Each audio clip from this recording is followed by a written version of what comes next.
loves, welcome to Conscious Chats with Jess and Susie. where we have mind-expanding chats about this wild ride of life. We'll be talking about embodiment, self-mastery, health and wellness, spirituality, and everything else between. Thank you for being here, and we hope you enjoy this episode.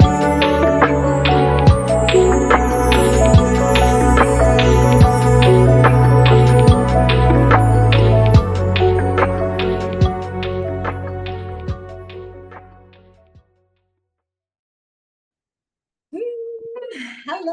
Welcome back to another episode. So excited. Yes, welcome to Conscious Chats with Susie and Jess. And today we felt like we would speak about passion and purpose-led business, which both Susie and I have, Sacred with Susie for Susie and Sanctuary Online for myself. And yeah, I guess there's just so much that comes into it. And it's almost a different framework to what we see, I guess, the conventional or industrialized businesses that are around us, or that we might, go into the shops and browse or purchase from. So it's quite interesting. Yeah, a whole different framework and world to dive into. And we'll start with asking Susie, how did you come to begin your purpose, passion-led business? Yeah, when did it start? It's been a very long journey through many different phases. I was actually just looking it up the other day, and I registered my ABN in 2015. So that was 9 years ago.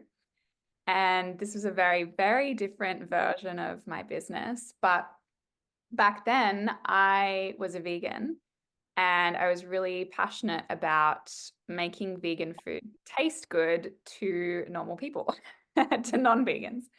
And I was in uni at the time. I was studying medicine, and I guess there was a part of me that was craving creativity and to create something that was mine. So I started compiling recipes and creating a recipe book. And when I registered my ABN in 2015, I started my website for the first time. And so on that website, I would share my favorite, own recipes that I'd made. And I spent a lot of beautiful time learning photography, teaching myself photography to take photos of my food, and writing out recipes and discovering recipes and creating recipes for people. And that's what my Instagram evolved into as well. That business was called The Hippie Cook. And reflecting on it, it's just so cute. Like, looking back on that version of me, I'm just like, oh, she's so sweet and just so cute. And I wrote 4 cookbooks, and I published all of them, but 2 of them went to print, and the other 2 I just published as ebooks. So yeah, whole journey of publishing, writing, photographing for 2 recipe books. And yeah, that's how it started. And I was practicing yoga. I've been practicing yoga for many years. So I was an avid yogi, and, tying into the yogic principle of ahimsa, which is non-violence or peace. That was a very big part of why I was vegan. And the veganism was a lifestyle choice of non-harm, of peace, of love.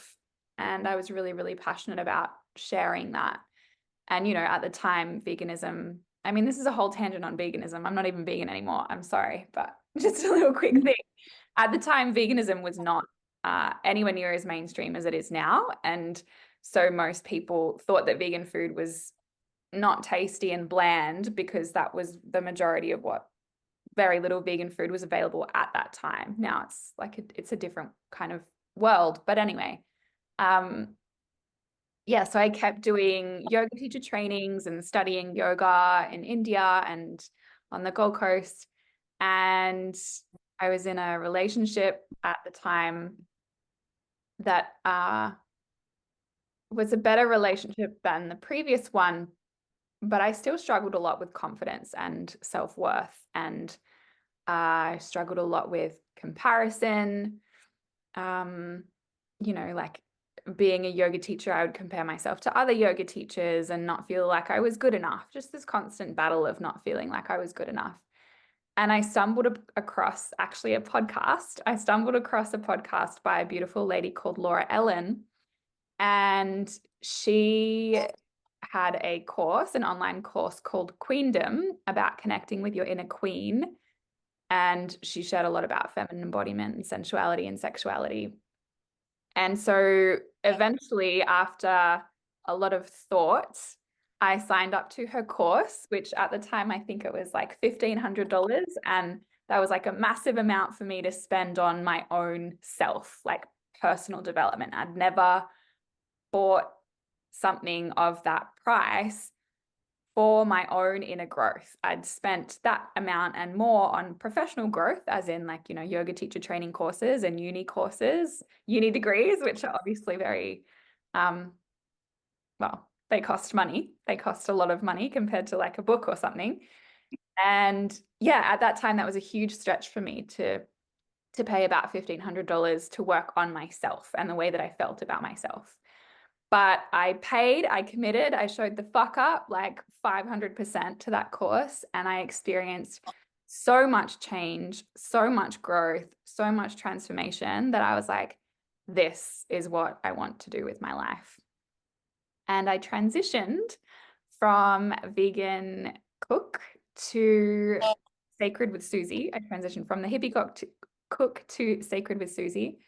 And I just used the knowledge that I'd gained from yoga training, yoga philosophy, to create my first course, which is a 14-day ritual journey using, you know, breath work and meditation and journaling techniques and things like that, that I'd already been using for a long time, that I'd already studied for a long time.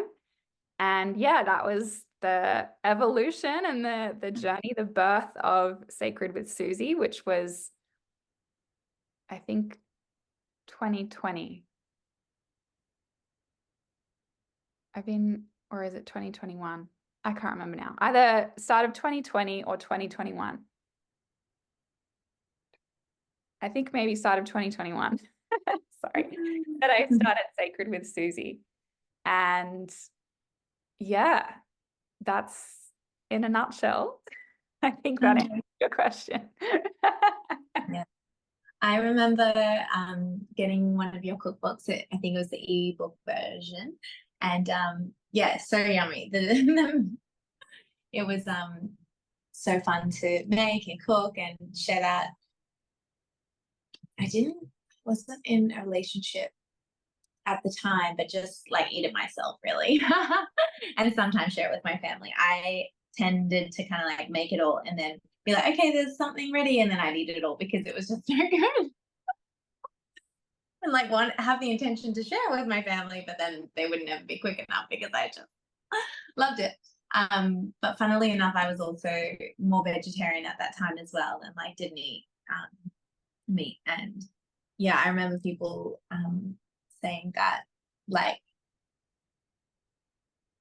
back then, or friends that have been vegan for like longer than I had at that time, or you know, when we've spoken about the transition of things, like they would just give them like an apple, like a whole apple for dessert as their option. And it's like no one had any ideas. So yeah, I loved your cookbooks at that time because yeah, it wasn't something that was otherwise accessible or known about.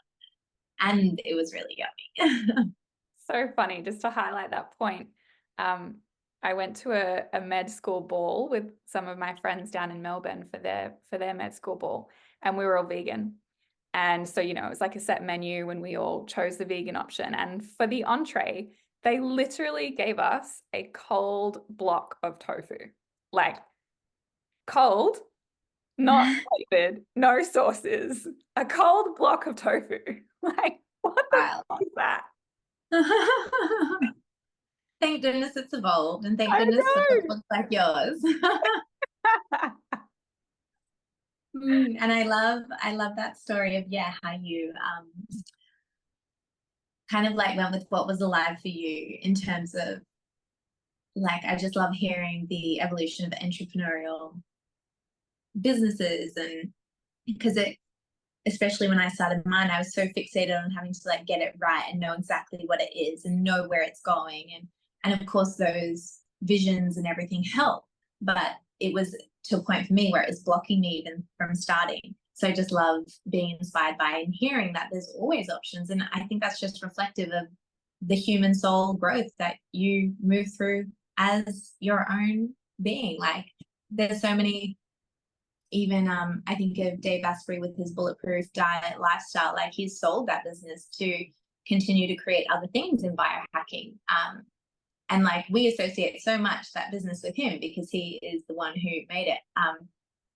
And it's been funny to kind of like look up bulletproof and how, or Dave Asprey, and how almost search engine optimization still kind of put that as an association, even though he's quite blatant about I've sold it, I've moved on in like podcasts and stuff like that. Wow. So it's just interesting how like businesses are their own entity and identity and ideas that want to come through you, and they're relevant at that time and they're needed. And I guess to just honor what is right for you in that moment and what is most alive and igniting through these ideas or these things that want to manifest through you. Yeah, it's wild, that evolution, you know, like as I just shared, I started off as the hippie cook and then transitioned to Sacred with Susie. But even within Sacred with Susie, the difference in the offerings within that business have also changed so much from that cute little 14-day delicious, I called it, journey with all of those rituals to there was a time when I worked as a soul business coach, as you know, because we worked together, where I was teaching very similar concepts to what I teach women now, but just through the lens of business. And now, you know, I specialize in reprogramming limiting beliefs, confidence, emotional intelligence, sensuality, feminine embodiment, communication, which are all, again, like, it's all kind of the same threads, but just different ways and different expressions. And it is a continual refinement and also a continual evolution, because we are not static as, and I guess maybe this is one of the key differences between a heart and soul-led business and a not heart and soul-led business, is how connected it is to the being. It's a personal brand. And so it's like intimately connected with the human, the soul who birthed it. And we as humans, as souls, are constantly evolving, especially those of us who've chosen this path. Like we're addicted to it almost too much to that personal growth journey. We change so much so fast. And therefore what we're excited about changes so much so fast. And when we're in our soul or heart-led business, we have to be excited about what we're sharing and offering. And so our offerings can change a lot because what we're excited about changes. And I think, yeah, that's a little bit of a challenge in a heart and soul-led business, to stay connected to like your niche, but at the same time stay excited about what you're speaking about. And you know, even within my program, The Fully Expressed Woman, I've been running that program for over a year. But because there's live calls, I stay excited because to those live calls, I bring entirely new things every time. And so even though the content on the portal is the same, as women journey through it, it changes. And every new woman that joins gets a different version of me. And so she receives different codes and different upgrades and different, wisdom pieces. Yeah, I love that. And it's so relevant to the client. And like you'd be also just kind of synthesizing what is most relevant in the collective as well. But yeah, that's the beauty of doing any course with live calls component, is that you get that coaching, which I've always loved in your courses as well. But yes, I've done Embodied Empress, Devotion to Dharma, and then I did the Soul Aligned Business Coaching or whatever. I can't fully remember what that was called, but I've done a few of your courses and they're all amazing. Yeah. Well, for me, I guess my business is Sanctuary Online, and I remember I was trying to find the name while you were releasing Sacred with Susie, because I had words of sacred coming through my mind, and then you released that. I was like, okay, no, maybe that was just for Susie. So mine must have been in 2021, I think you said as well. And yeah, so this started for me. I'd always been teaching yoga and Pilates for the last almost decade now. I completed my yoga teacher training in 2014. And that was my first probably, like personal development course, because when I signed up for that, I didn't have the intention to teach at all. Like, I remember being asked to cover a class after the trainings and clicking like, oh, right, I've done a teacher training course where I can actually teach. Like, sometimes these things are so obvious to everyone else, and like, because my intention isn't that, then I'm like, it's almost like a light bulb moment, which you're like, duh. But yeah, that was a big investment at the time, all that time ago as well. And I think it's interesting to just note, like, investing in yourself, and like how that's not in our spaces where we see and celebrate other women and men or people doing this. We can kind of see them up leveling, and we hear them talking about the thousands to plus dollars that they're investing. It kind of becomes normalized. But so like outside, oh, sorry, go on. No, it's just so true. Yeah. And that kind of clicked in my brain when I was saying how 1,500 was such a big investment for me back then, because it's just so evolved now. And yeah, it's really beautiful to reconnect with, oh yeah, like that was really scary for me back then. And I even remember kind of like wanting that validation from my mum, being at uni, had been practicing yoga and Pilates for a long time, and being like, well, I feel really good here. Like, what do you think? And her being like, oh, well, it's a lot of money. Like, what are you going to, as if, and me kind of considering, oh yeah, she's right. But best thing I ever did for sure, hands down. And one of my friends at the time had done it herself and had said, like, it's the best thing that I've ever done, just to come into that self-awareness and understanding. And one of the main reasons that I did it again for myself was just because that's where I felt at peace. That's where I felt present. Everything else in my life felt very chaotic and on the go and busy and full and just frustrating and stressful. And I was someone who, if there was space in my calendar, I would fill it with something, because I was like, well, you always have to be doing something. And it's just interesting to reflect on that and notice how programmed I was without realizing that. And then also getting these moments in relaxation after yoga or Pilates practice where I felt totally outside of all that, my norm, my familiar state of being, and feeling just relief, I guess.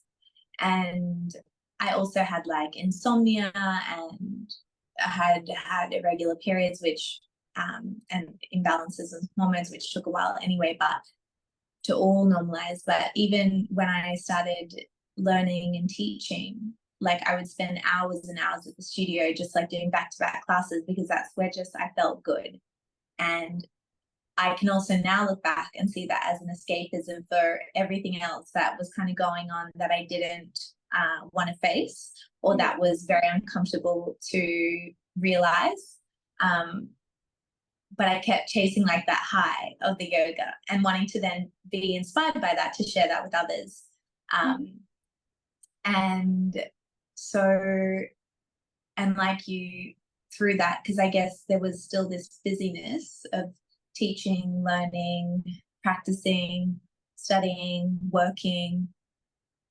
Slowly, the self-awareness and the yoga kind of moved through the layers, and was able to kind of like peel back, and it was like tapering doses of realizations and getting uncomfortable, and then being okay with it, and finding just comfort in that discomfort and recognizing, like, changing my whole mindset and perspective about growth and what that discomfort means. And, you know, that was probably from the hours and hours of pigeon and warrior and trying to handstand and all those things that, you know, I was just doing there to get the pose. But eventually that worked to be the things on confidence, or seeing where, like, my shadows or parts of myself that I felt guilty about or shameful, or, you know, just my thoughts. And I remember before I moved to Sydney, again, very still busy lifestyle. And I think it was interesting because when I lived in the Gold Coast, moving to Sydney, everyone was like, I feel like I'm going on tangents here, but I'll finish this and then get back to the business story.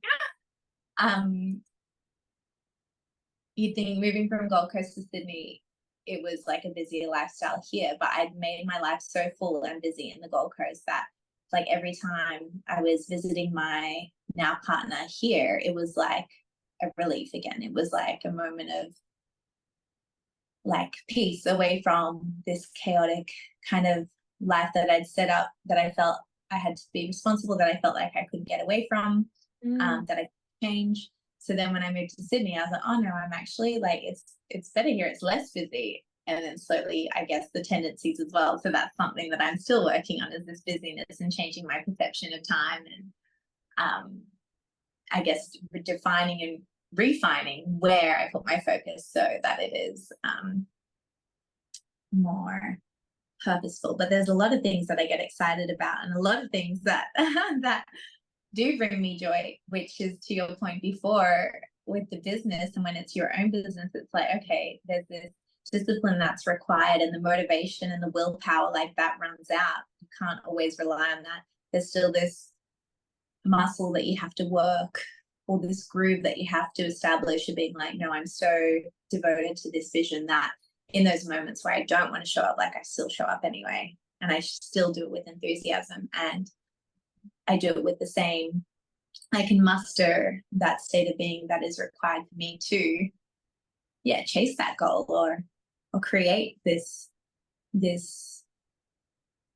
purpose that I am wanting to bring into the world, and this passion that I have to support people in, whatever that is, feminine embodiment, yoga, self-awareness.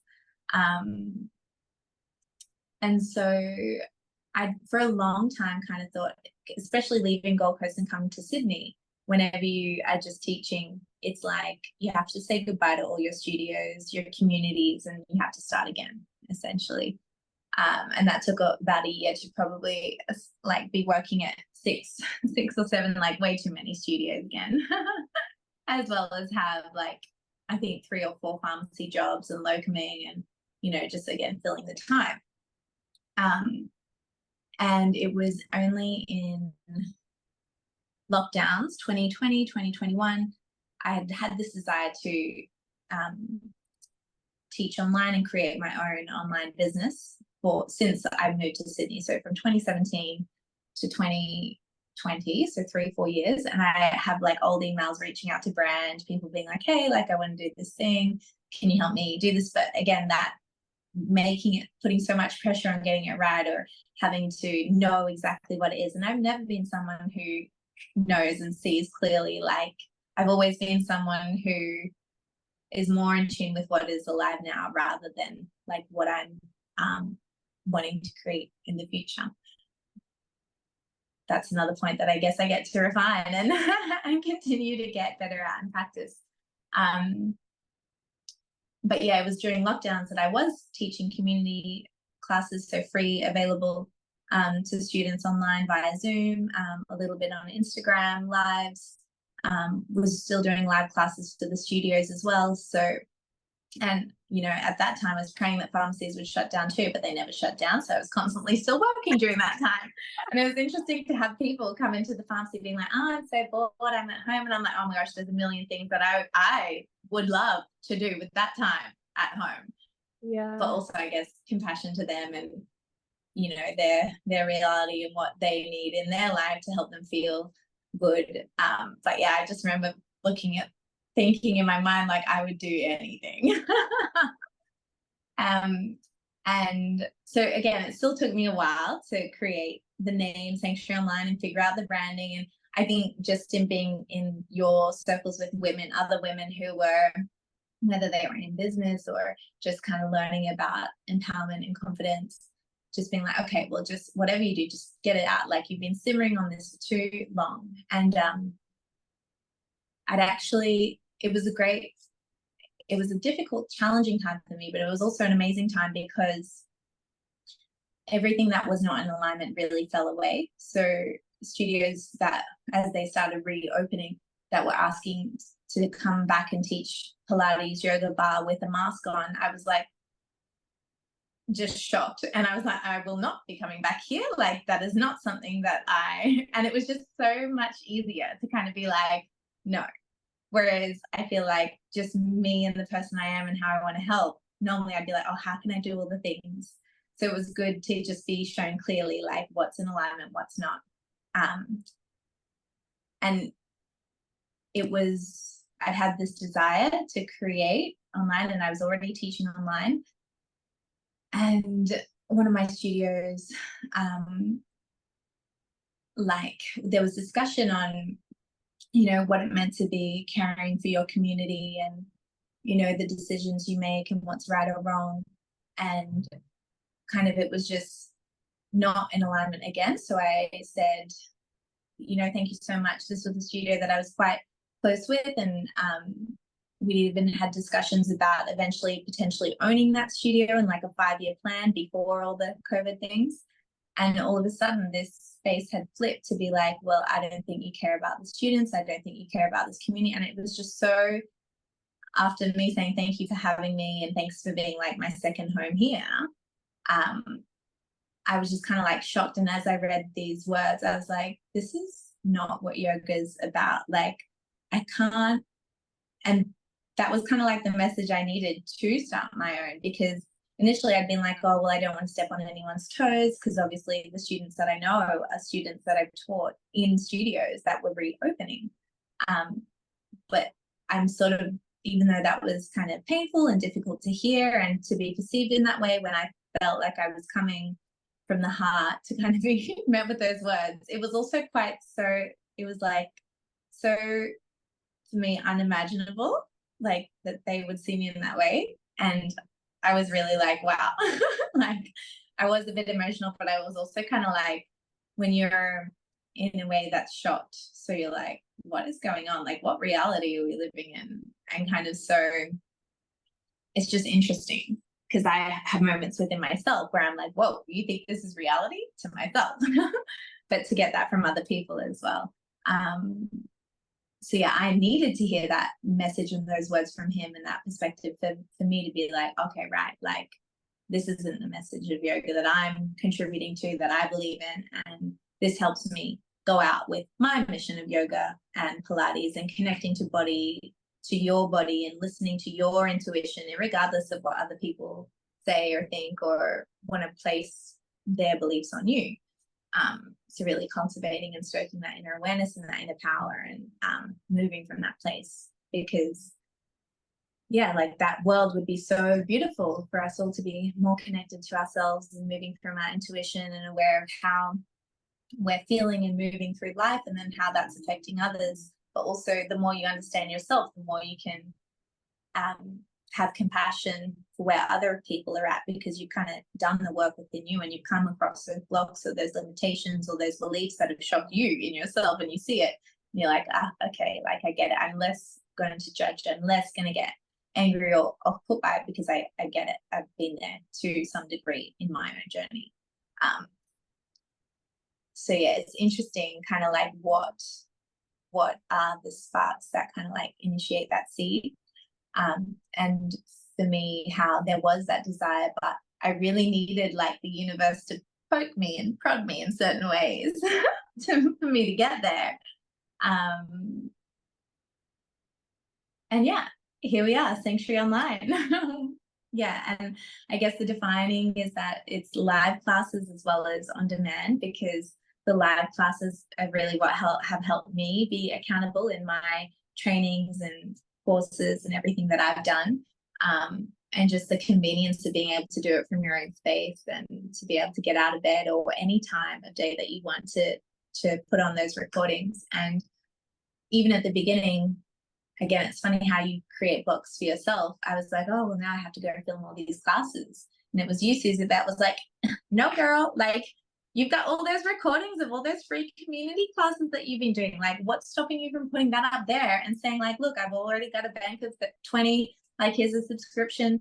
Here we go. It's all on offer. So I'm also grateful for you kind of showing me, like, blasting these limiting beliefs and showing me how almost flexible and open and fluid and adaptable being an entrepreneur can be, especially when you yourself are your own boss.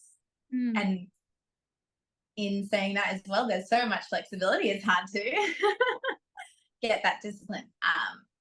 But it's a journey that I feel is more fulfilling. And every time I've kind of felt set back or disheartened, I kind of get a little reminder from a student or a message from, a client kind of being like, oh, I really love this class, or what you said, this one sentence that you dropped in really spoke to me, or I felt like you read my mind and what I needed in my body. And so, like, there's always these little reassurances and continued nudges from the universe to kind of say, like, keep going, you're in the right place. And I think for me initially as well, the biggest thing in it, it's still a journey, but just having belief in myself that I could do it, and that I was worthy and deserving of having my own business, and, like, which doing your courses helped. And it's still something that I come across because it's just one of those programs that I get to continuously kind of befriend and welcome and notice and be like, ah, here you are again. Welcome, let's have a tea and let's just move on from that, rather than having to stay stuck in that space.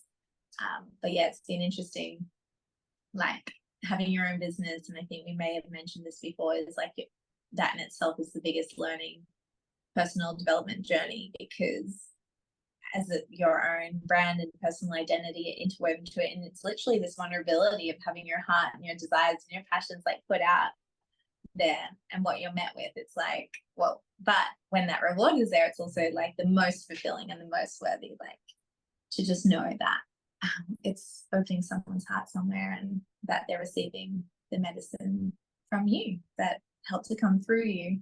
And if I always kind of am reminded, if I ever feel like giving up, like, if any of my teachers in their moments of doubt gave up, then I would have missed out.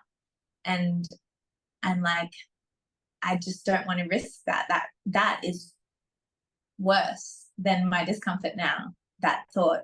So that's one thing that, in the moments where it is trickier, or I'm finding it difficult to focus or see that vision and commit to it, it's like, just keep going, just one foot, make it smaller, less pressure, less overwhelming, like, just see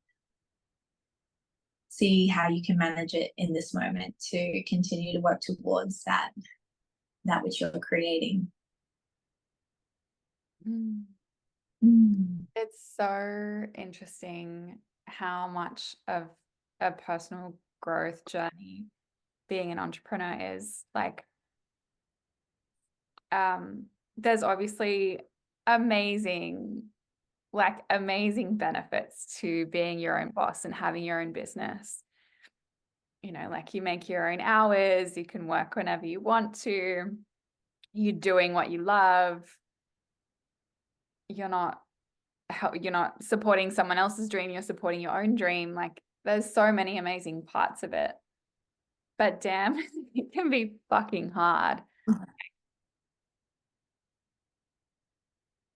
I'm not sure anything else makes you come up against your own limiting beliefs and your own fears and your own doubts and your own insecurities as much as having your own personal brand, because literally everything that you're afraid of, like, can happen, right? Like, yeah, it's such a challenge, it's such a journey.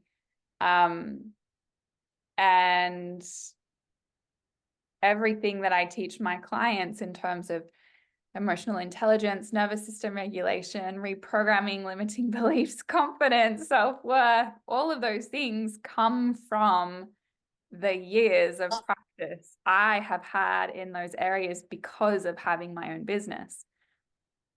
Like, you create something that you think is amazing, and then you put it out into the world, telling people about it, like claiming, I did this, it's great.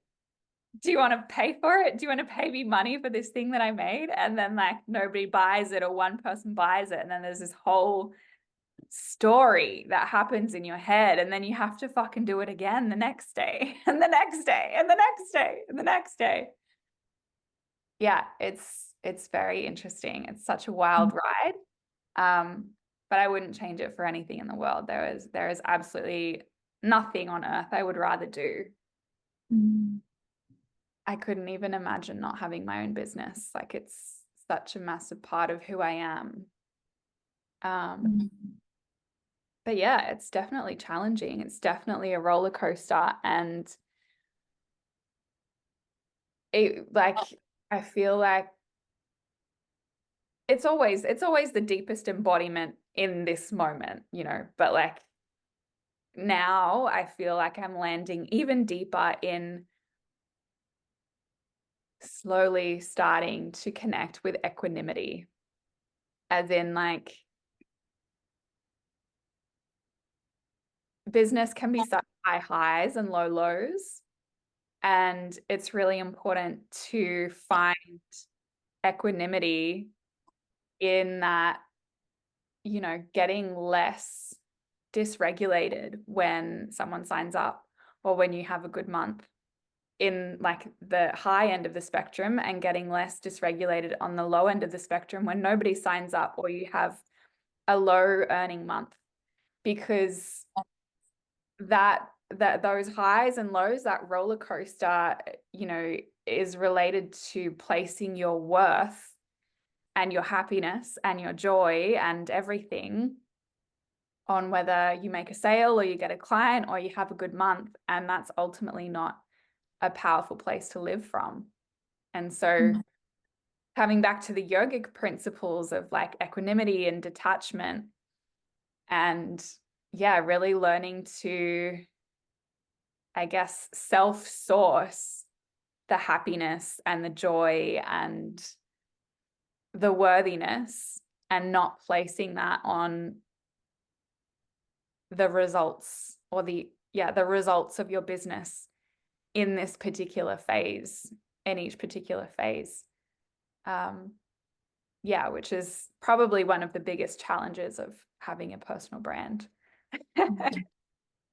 As you were saying that, I was thinking you got to be like non-attached, and how the yogic teachings just apply to so many relevant things in life, but especially this of being able to continue to show up, and not when things don't go according to plan, or as expected, or as envisioned, like you're still okay. You're still the whole person that you were born as, and always will be. Like, that infinite part of you is there, and nothing outside of you can take that away from you unless you let it.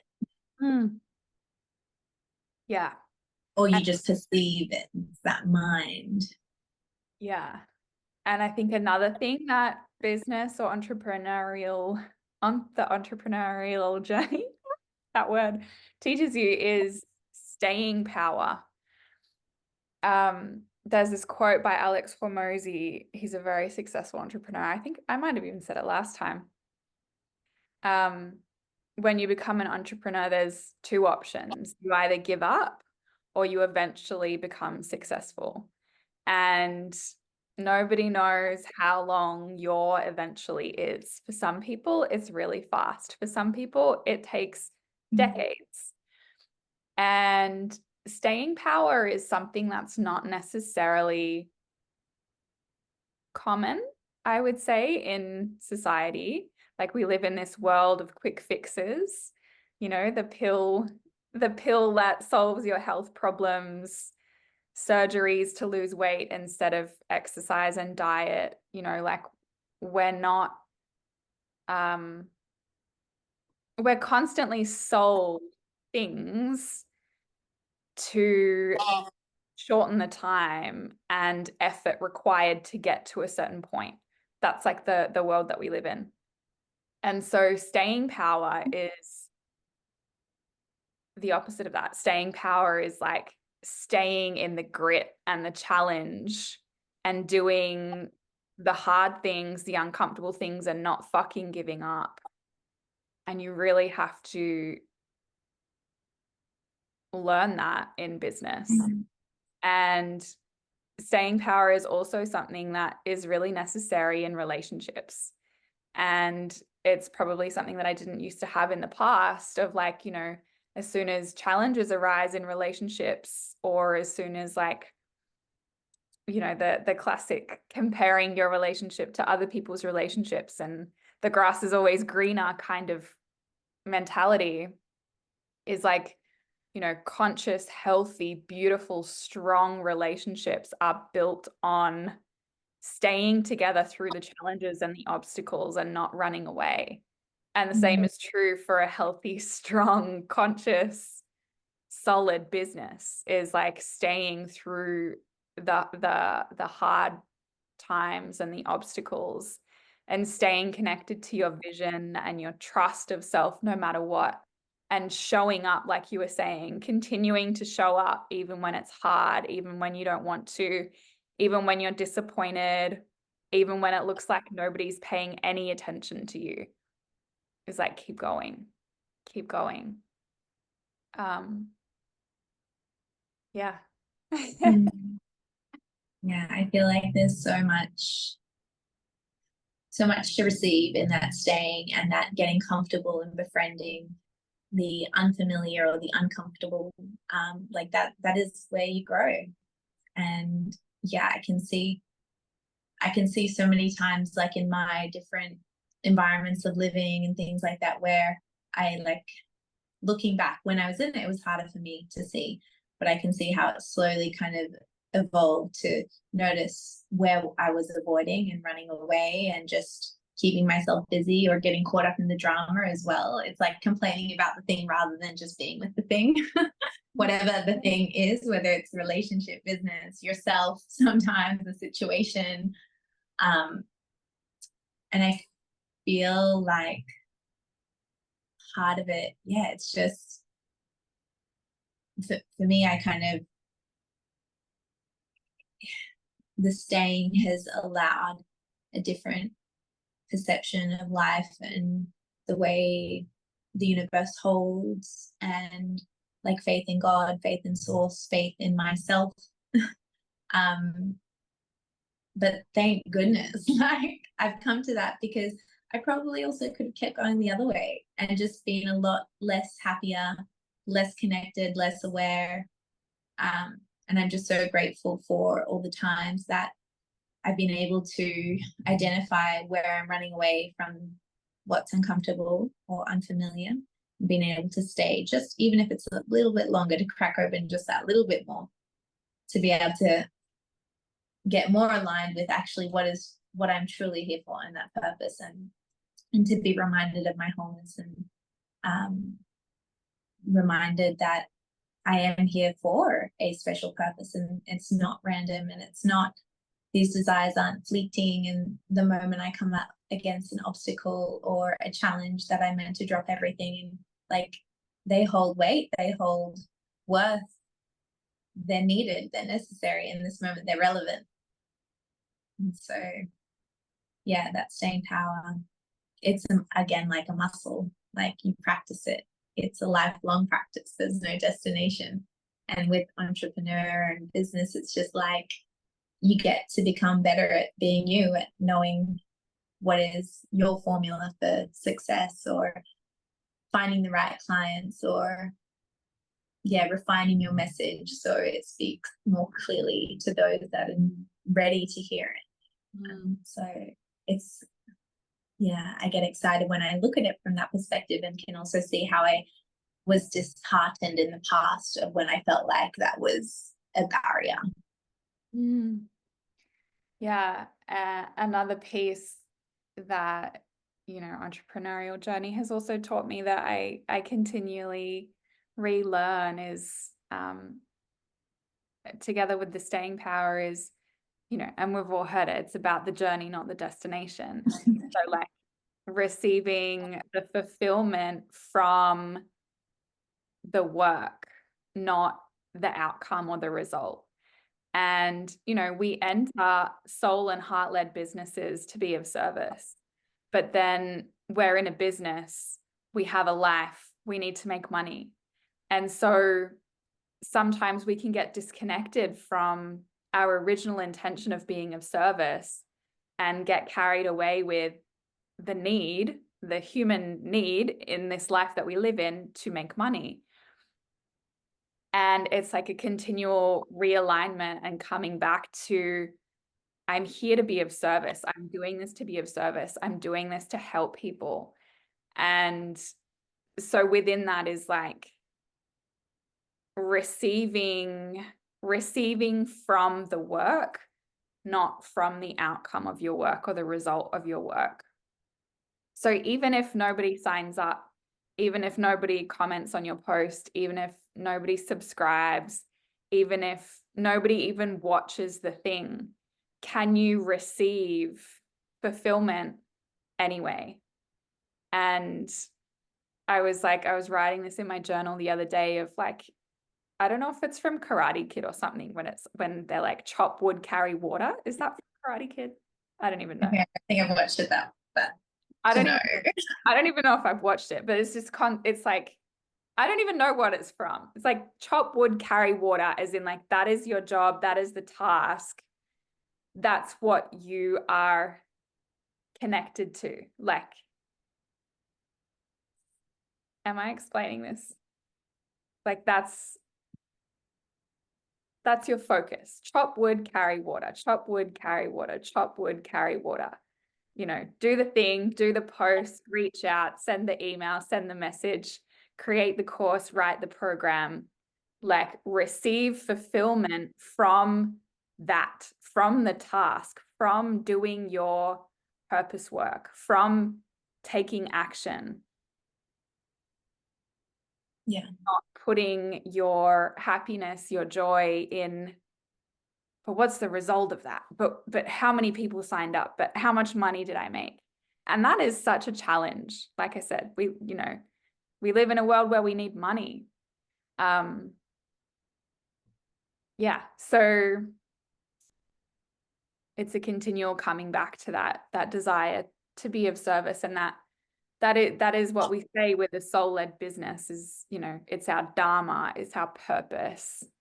And it's our purpose regardless of how much money we make or how many clients sign up or how many people understand what we're talking about or how many people connect and relate with it. It's our purpose.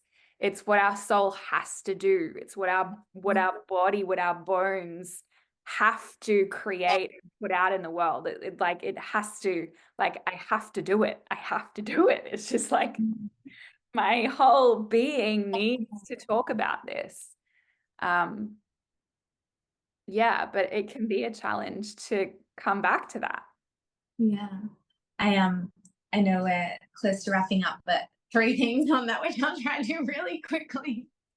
I feel like anytime you're like entrepreneurial questions or it's like, what's your purpose? It's like, what would you do if money wasn't an issue? What would you do every day? And that's where it's like, this is your passion. This is what you want to do. And it's funny how when you start doing that, and initially, of course, it's going to be hard. You aren't like, rarely anyone's, you know, being paid for what they do initially.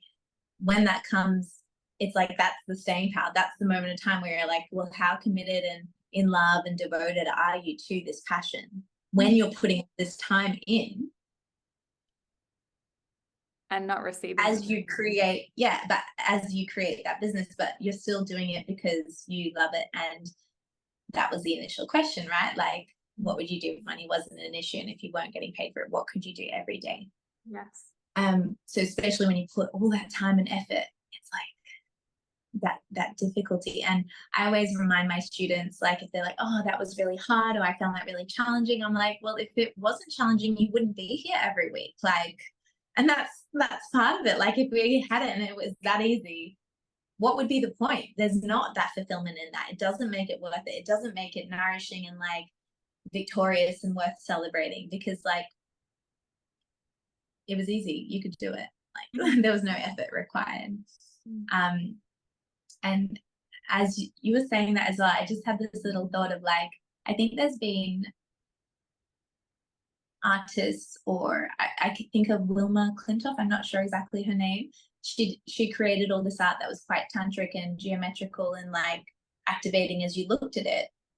But those were kept hidden for years past her life.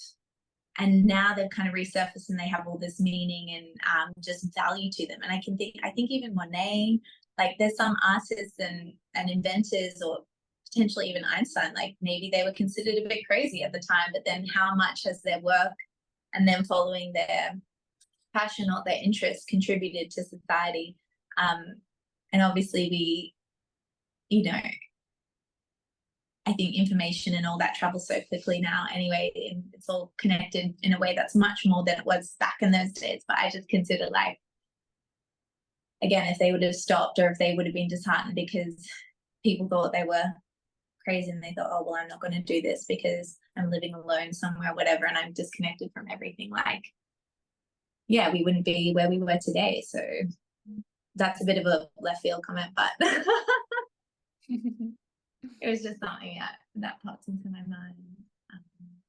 But yeah, the passion and the purpose led business, and even working that in that myself, I'm more inclined to support other businesses and celebrate their hard work, because now I know as well how hard it is, and more likely to go to the farmers markets where I know the person who's like collecting the food from the farm, rather than shop at Woolworths or Coles, and just be part of this mass whole thing where they don't know me personally, I don't know them personally, there's no investment or care in actually, the consumer. So I just, yeah, it totally as well shapes and shifts the way, like, where I invest my money as well into those businesses or other industries that I can see clearly their mission statement, that their actions match their words, and that yeah, I want to be, whatever money I do earn, I want it to be circulating in that space that is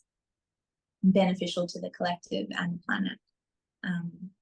So yeah, I know we have to wrap up, but just to that point, one more thing.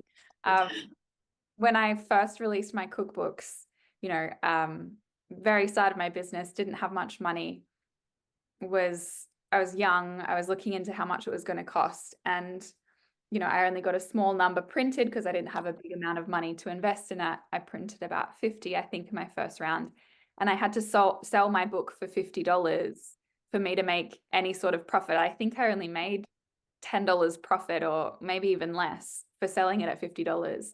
And there were all of these recipe books everywhere, Kohl's, Kmart, all of the stores that actually looked way better than my book. And they were so much less money. They were like $20 or $15 or $25.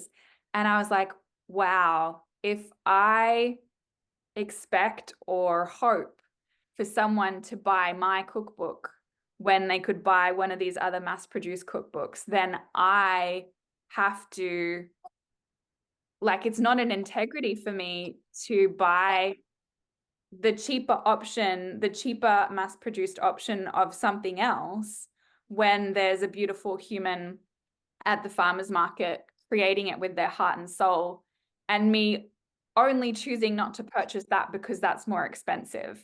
And like, and I probably still do it sometimes, but that place of like, oh, I could get that in Kmart for $10, like, fuck that, it's like, we do have that mentality often. And it's like, yeah, the reason it's more is because they don't have the buying power of the massive corporations, and it's yeah, there's so many pieces that go into someone creating that thing, that of course it's going to be more money. But yeah, just tiny little I wanted to add in there, and good for me to realize that, because there have been moments where I've kind of drifted away from that. So lovely to be reminded of that. And I'm gonna add one more thing. As you were saying that, and like the time and effort, and like then really what would be the margin on that, there's not what we consider as a consumer, especially if you haven't had your own business, and it might be something that you consider if you've had your own or have worked closely with someone that has gone through it, or by listening to these conversations. But for me, recently I've been looking at being more purposeful with my finances, and I notice where I'm quick to spend money on quick fixes or quick state of being enhancers that will make me feel good. So, for example, like I love chocolate croissants. I'm French. I love it when they're done well, and I have a place that I know does them well. And you know, if I haven't had a good night's sleep, or if I'm like, oh, I don't want to be at work today, but I want that little fix, like I'll go get it. And in that moment, that's nice. However, what I've been practicing is like, okay, is this really what I need? Is in alignment with my goal of saving more money, or putting my money towards more that which will allow a lasting effect? And I think that is part of those reminders, and that staying power, and that recognizing just like, where is the value, or where do I want to place the value, and having more of an empowered approach with that.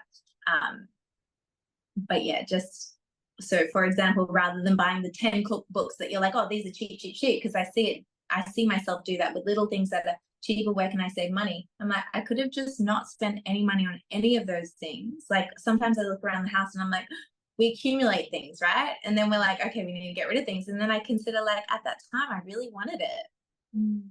Like, what am I doing with it now? So for me, also, Daniel and I have been doing a bit of the clearing clutter stuff. It's like, okay, how am I going to now choose or spend money differently? Because now I feel like I've just got all this stuff that is cluttering my space, and that to me doesn't feel good. But what am I actually using every day?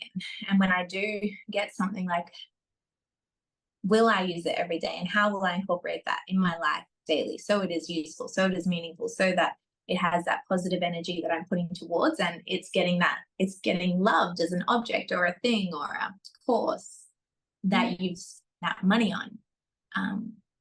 So yeah, part of creating that passion, purpose-led business, that passion, purpose-led life is like everything in your life you're choosing, and it has meaning, and it is loved by you, and it loves you. And it's just a beautiful, what goes around comes around kind of. Yeah, which is a yogic principle as well. I can't remember the word, but it's like getting one thing and loving and treasuring that thing, instead of buying 50 smaller things or less expensive things. Yeah, being really intentional with what we're buying, and what the meaning behind our purchase is, and how that's going to support us and connect us with what we believe in, with our values, and living in integrity with that. Such a beautiful reminder. Thank you, listeners. Thank you, Susie, for another elevating conversation, and little epiphanies along the way, and realignments for myself as well, and hopefully the listeners. Yes, we love this so much. Thank you for being here with us. We honestly have the best time on these chats, so I hope that you do too. We love even if there were no listeners, we would be here anyway. So. But if you're there, say hi. Bye. Lots of love. Thanks so much for listening to another episode of Conscious Chats. We are so grateful that you're here. We'd love to stay connected. You can find me on Instagram at sanctuaryonline.co.